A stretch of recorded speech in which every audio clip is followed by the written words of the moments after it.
ಮಳೆ ಮಳೆ ಭಾರೀ ಮಳೆ ರಾಜ್ಯಾದ್ಯಂತ ಈಗ ಭಾರೀ ಮಳೆಯಾದರೆ ಆಗ್ತದೆ.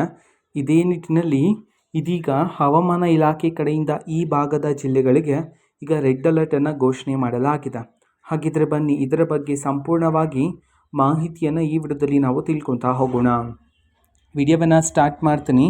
ಅದಕ್ಕಿಂತ ಮೊದಲು ನೀವಿನ್ನೂ ನಮ್ಮ ಚಾನಲ್ಗೆ ಸಬ್ಸ್ಕ್ರೈಬ್ ಮಾಡದೇ ಇದ್ರೆ ಈ ಕೂಡಲೇ ಚಾನಲ್ಗೆ ಸಬ್ಸ್ಕ್ರೈಬ್ ಮಾಡ್ಕೊಳ್ಳಿ ಮತ್ತು ಲೈಕ್ ಮಾಡಿ. ಈಗ ನಾವು ಮಾಹಿತಿಯನ್ನು ತಿಳ್ಕೊತಾ ಹೋಗೋಣ.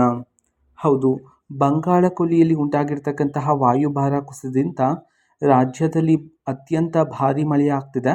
ಇದೇ ನಿಟ್ಟಿನಲ್ಲಿ ಇದೀಗ ಹವಾಮಾನ ಇಲಾಖೆ ಕಡೆಯಿಂದ ತಿಳಿಸಿರ್ತಕ್ಕಂತಹ ಮಳೆಯ ವರದಿಯ ಪ್ರಕಾರ ಮುಂದಿನ 72 ಗಂಟೆಗಳಲ್ಲಿ ಈ ಜಿಲ್ಲೆಗಳಿಗೆ, ಅದು ಸಹ ಈ ಭಾಗದ ಜಿಲ್ಲೆಗಳಿಗೆ ರೆಡ್ ಅಲರ್ಟನ್ನು ಘೋಷಣೆ ಮಾಡಲಾಗಿದೆ. ಹಾಗಿದ್ರೆ ಯಾವ ಭಾಗದ ಜಿಲ್ಲೆಗಳಿಗೆ ರೆಡ್ ಅಲರ್ಟನ್ನು ಘೋಷಣೆ ಮಾಡಲಾಗಿದೆ ಇದನ್ನು ತಿಳ್ಕೊಳೋದಾದ್ರೆ, ಕರಾವಳಿ ಜಿಲ್ಲೆಗಳಲ್ಲಿ ರೆಡ್ ಅಲರ್ಟನ್ನು ಘೋಷಣೆ ಮಾಡಿರ್ತಕ್ಕ ಈ ಭಾಗಗಳಲ್ಲಿ ಭಾರೀ ಮಳೆಯಾಗ್ತಕ್ಕಂಥ ಸಾಧ್ಯತೆ ಇದೆ ಅಂತ ಹೇಳಿ.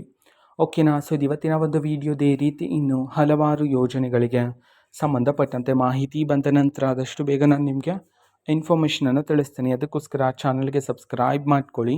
ಮತ್ತು ಮಾಹಿತಿ ಇಷ್ಟ ಆಗಿದ್ದರೆ ನಿಮ್ಮ ಫ್ರೆಂಡ್ಸ್ ಆ್ಯಂಡ್ ಫ್ಯಾಮಿಲಿ ಮೆಂಬರ್ಸ್ಗೂ ಸಹ ವಿಡಿಯೋವನ್ನು ಶೇರ್ ಮಾಡಿ, ಜೊತೆಗೆ ಚಾನಲ್ಗೆ ಸಬ್ಸ್ಕ್ರೈಬ್ ಮಾಡಿಕೊಂಡು ಸಪೋರ್ಟ್ ಮಾಡಿ. Thank you. ಬಾಯ್.